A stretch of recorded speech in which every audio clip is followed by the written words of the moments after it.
En este video documental hacemos referencia a todas las obras, acciones y leyes de Tiburcio Carías Sandino, al igual el por qué es tan famoso su gobierno y el pro y los contra de por qué es tan recordado. Tiburcio Carías Sandino, político y militar hondureño, nombrado jefe político y militar de la zona norte, nació en el barrio Los Dolores de Tegucigalpa el 15 de marzo de 1876. Fue hijo de Calixto Carías Galindo y Sara Francisca Andino Rivera. En 1903 contrajo matrimonio con Elena Castillo Barahona, a la edad de 29 años, quien fue su inseparable compañera y con quien procreó 5 hijos, de los que sobrevivieron 4, Tiburcio, Gonzalo, Visitación y Marta. Participó desde el año 1892 en los conflictos civiles que asolaron Honduras y en la guerra contra Nicaragua en 1907. Fundador en 1916 del Partido Nacional, ganó las elecciones presidenciales de 1923, pero no llegó a gobernar por el estallido de nuevos conflictos políticos. Ocupó la presidencia del país desde 1933 y tras llevar a cabo sucesivas reformas constitucionales, logró prolongar su mandato hasta 1948. Tras su retiro del poder, fundó el Partido Popular Progresista, declarado ilegal años más tarde. Tiburcio Carías Sandino. Se dispone de pocos datos biográficos sobre los acontecimientos que rodearon los primeros años de su vida. Tras licenciarse en Derecho, comenzó su carrera militar y a partir de 1892 participó en las convulsiones que enfrentaron a liberales con conservadores y que perturbaron la paz en Honduras desde mediados del siglo XIX hasta el primer tercio del siglo XX. Parece que fue en estos años cuando fue nombrado general y ocupó la jefatura política y militar de la zona norte.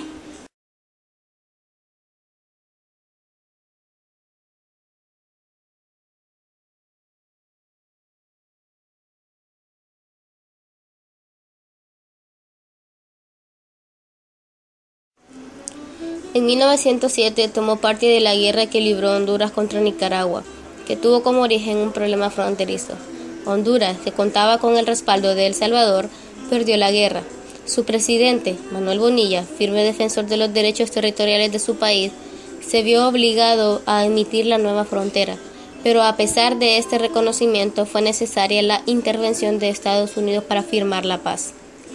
El general Carías Sandino, profundamente conservador, fundó en 1916 el Partido Nacional. Como su jefe de filas, decidió presentarse a las elecciones presidenciales de octubre de 1923.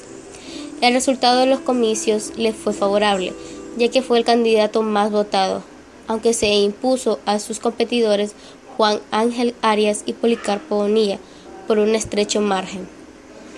El presidente Luis Gutiérrez, de 1920 a 1924, descontento con los resultados, decidió permanecer en el poder. Declaró la ley marcial para prolongar su presidencia. En febrero de 1924 expiraba su mandato, pero Luis Gutiérrez se proclamó dictador ante el descontento del presidente electo y de toda la nación.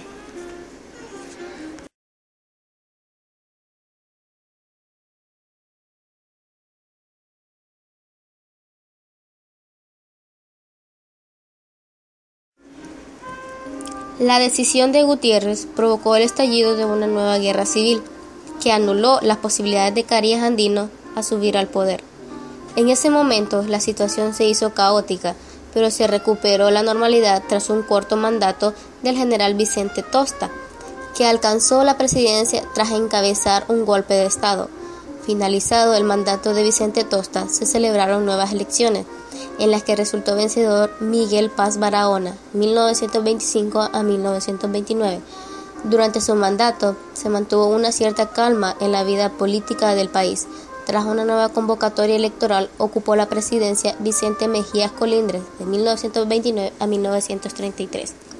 Mejía Colindres convocó elecciones en octubre de 1932 con el fin de entregar la presidencia a principios de febrero de 1933. El ganador de estos comicios fue Carías Sandino, que en esa ocasión no tuvo dificultades para ocupar la presidencia. Su primera decisión, tras llegar al poder, fue nombrar vicepresidente a Abraham Williams, el cual pertenecía junto a él durante todo su mandato.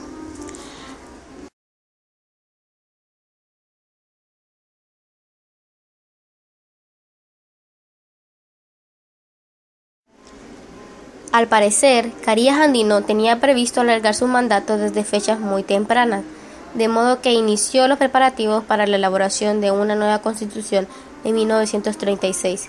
Tras convocar elecciones para elegir a los miembros que debían formar parte de la Asamblea Constituyente, se procedió a la elaboración de la nueva constitución, que estuvo terminada el 15 de abril de ese mismo año, y en la que se alargaba el mandato presidencial de 4 a 6 años.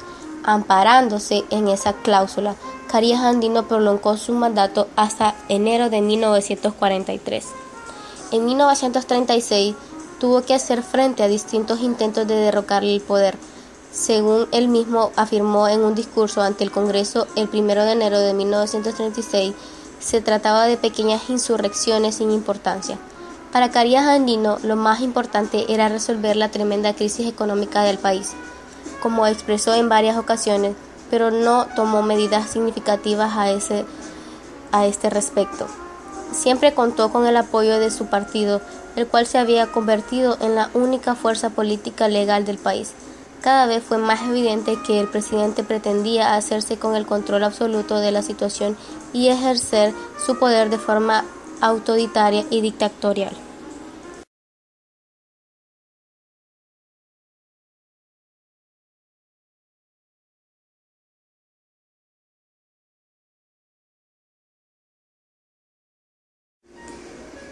En 1944 estalló una grave insurrección que con el paso de los días tomó tintes de guerra civil. Las protestas ante el gobierno de Carías Andino se hicieron generalizadas y varios grupos guerrilleros penetraron en el país con la intención de proclamar presidente a Eliodoro Valle, que estaba exiliado en México, pero no tuvieron éxito y tras declararse una vez más el estado de emergencia, Carías Andino logró salir airoso de la peligrosa situación. La victoria ante los rebeldes animó al presidente a continuar en el poder. Amparándose en nuevos arreglos constitucionales, se mantuvo en el poder hasta 1949.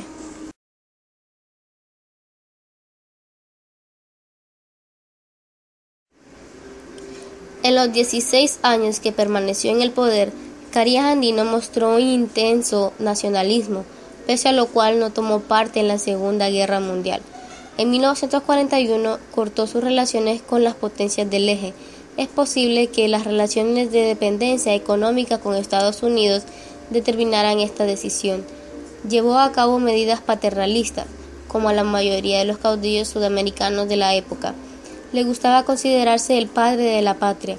Mantuvo buenas relaciones con los dictadores que sucesivamente ocuparon los países vecinos, como es el caso de Anastasio Somoza, dictador de Nicaragua, o de Hernández Martínez, dictador de El Salvador. Apenas realizó reformas para modernizar la economía del país, se mantuvo el predominio de las empresas americanas en la exportación agrícolas costeras y, ante la falta de incentivos, se desalentó la entrada de nuevos capitales. Por lo que respecta a las reformas sociales, Carías Andino no opuso al sufragio femenino y no consistió la creación de sindicatos. Aquellos que discreparon con su forma de gobernar se vieron obligados a realizar trabajos forzosos. Fueron muy pocas las ventajas que para Honduras tuvo en ese largo gobierno claramente dictatorial.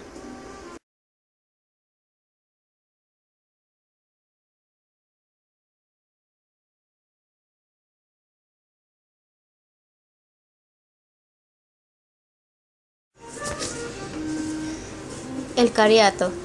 El control político fue institucionalizado poco a poco bajo el mando de Carías.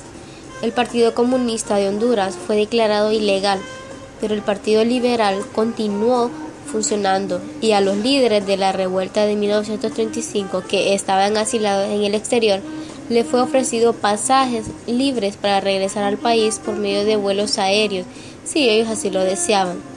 Sin embargo, para fines de 1935, tratando de aplacar las actividades políticas contra su gobierno y mantener la paz interna del país, reprimió brutalmente y censuró periódicos, periodistas y líderes políticos.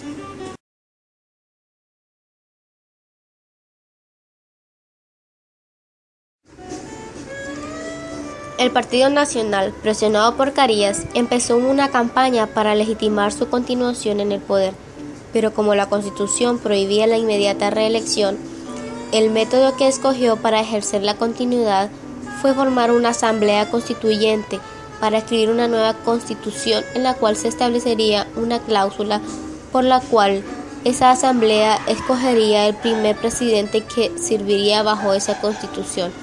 Debido es que no había otro motivo para anular y hacer una nueva constitución que solo el propósito de cumplir con el deseo de Carías de nombrarse presidente de manera continua. En los años precedentes a Carías ya había sido escritas 13 constituciones, de las cuales solo 10 de ellas entregaron en vigor.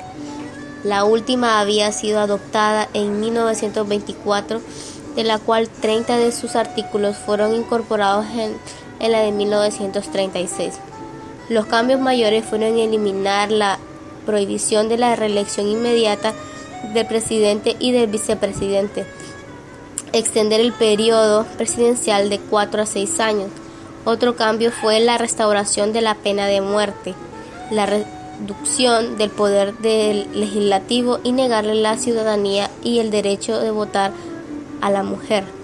Finalmente se incluyó un artículo en esa constitución que especificaba que el presidente y vicepresidente estarían en el poder hasta 1943, pero Carías para ese tiempo, ya hecho un dictador, quería todavía mucho más, y en 1939 el Congreso, ahora ya completamente dominado por el Partido Nacional, obedientemente extendió el término en la oficina a Carías por 6 años más hasta 1949.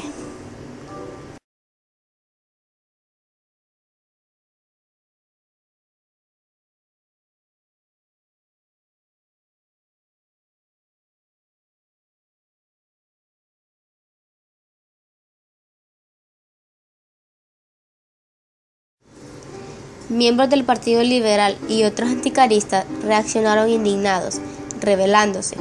Numerosos esfuerzos se hicieron entre 1936 a 1937 para derrocar a Carías, pero todos fueron sofocados brutalmente. Pero sí consiguieron minar el poder del Partido Nacional, que se debilitó por los esfuerzos y propaganda de los oponentes.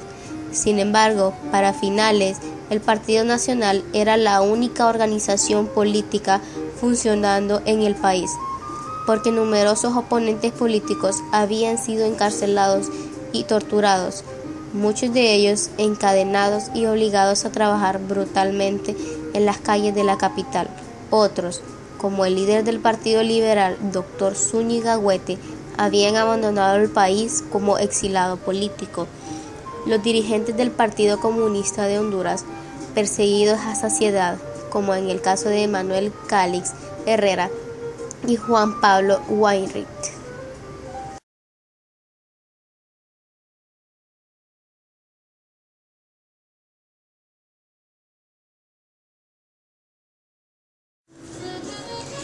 Pago de la deuda externa. Mientras los meses pasaban, Carías se movía sigilosamente, despacio pero seguro, afianzándose en el poder, ganándose la confianza y el apoyo de las empresas transnacionales del país, oponiéndose y reprimiendo las huelgas y otras tácticas laborales organizadas por los trabajadores contra las compañías bananeras, y por medio de principios económicos conservadores, controló la economía del país aún en los momentos más críticos de la depresión.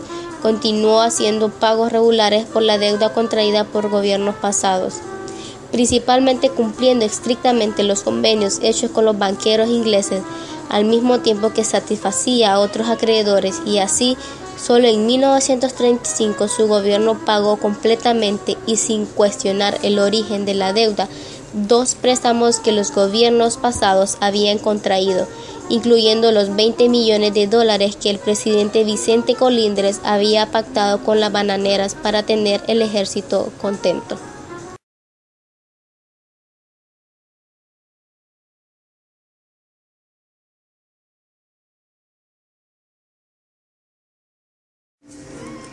Infraestructura y carreteras. La larga dictadura del general Carías invirtió en una red de carreteras e infraestructura al servicio de las empresas bananeras, usando incluso manos semesclava con prisioneros. La situación económica internacional se estabilizó y según su propaganda se construyeron más carreteras que en los primeros 100 años de la República. Igualmente, se modernizaron las Fuerzas Armadas y de forma pintoresca se fundó la Fuerza Aérea Hondureña.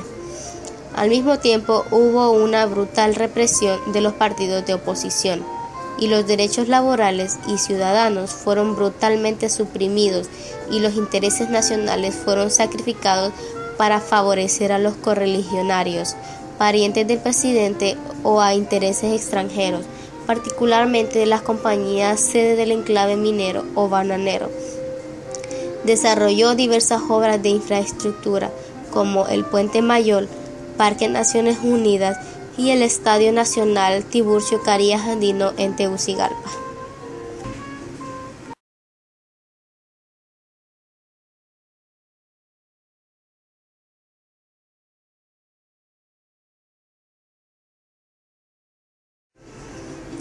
Fundación de la Escuela Militar de Aviación, 1932.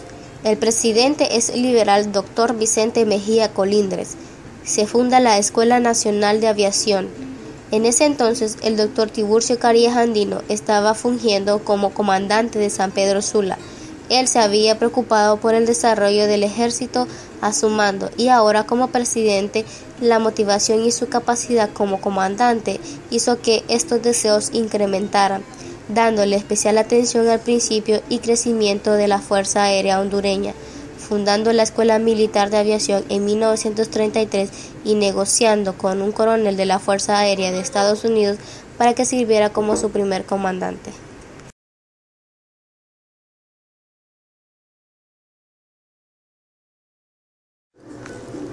Intervención estadounidense. Preocupado pero dispuesto a terminar con estas demostraciones dictatoriales, Estados Unidos empezó a presionar a Carías a que renunciara al poder y que permitiera elecciones libres una vez terminado su periodo. Carías, que para ese tiempo estaba en sus 70, se sometió a esas exigencias y en octubre de 1948 anunció elecciones generales prometiendo que no participaría. Pero por otro lado, siguió manipulando la política del país y fue así que obligó al Partido Nacional para que nominara como candidato a la presidencia del país a su protegido y abogado de las compañías fruteras, Juan Manuel Gálvez, quien desde 1933 venía actuando como ministro de guerra. A todos los exiliados les fue permitido regresar y el Partido Liberal, tratando de recobrar su posición como fuerza política y la unidad de sus miembros, nombró otra vez como candidato a Zúñiga Huete, el mismo candidato que Carías había derrotado en las cuestionadas elecciones libres en 1932. Falta de organización, poco tiempo para las propagandas, escasez de fondos y de liderato, convenció al Partido Liberal que no podrían jamás ganarle las elecciones en un partido con todas las ventajas que tenía el Partido Nacional, y cambiando la estrategia, acusando a estos de estar manipulando el proceso electoral, decidió no presentarse a las elecciones, boicoteándolas, lo que le dio a Gálvez una victoria unánime sin oposición de ninguna clase, y en enero de 1949 asumió la presidencia del país.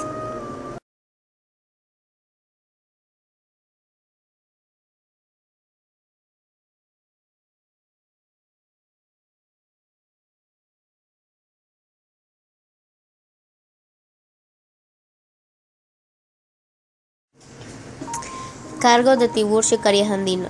En 1905 fue comandante de armas en el gobierno del presidente Miguel Rafael Dávila Cuéllar. En 1907 fue gobernador político del departamento de Copán. Fue gobernador político del departamento de Cortés. En 1926 a 1929, presidente del Congreso Nacional de Honduras.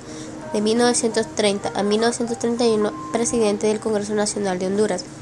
1933 a 1949 fue presidente de Honduras. 1960 fue magistrado de la Corte Segunda de Apelaciones de Tegucigalpa.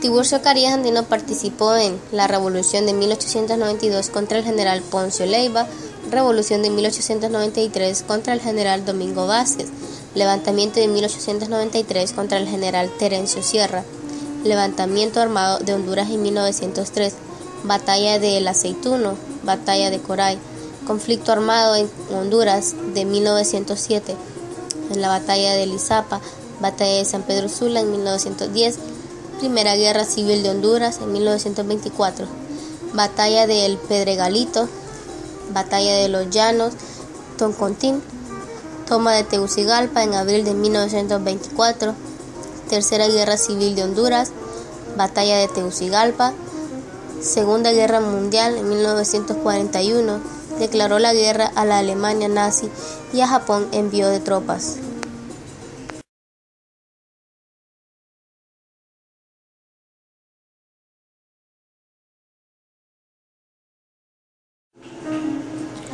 Carías Andino tiene el récord de ser el hondureño que más tiempo ha ejercido el poder en la historia nacional de Honduras. Para concluir este video, Tiburcio Carías Andino, tras convocar elecciones, se produjo su salida del poder, pero solo se apartó temporalmente del mundo de la política, ya que 15 años después, en 1964, fundó un nuevo partido, el Partido Popular Progresista, el cual fue declarado ilegal poco antes de su fallecimiento. Carías Andino falleció en Montevideo el 23 de diciembre de 1969 a la edad de 93 años.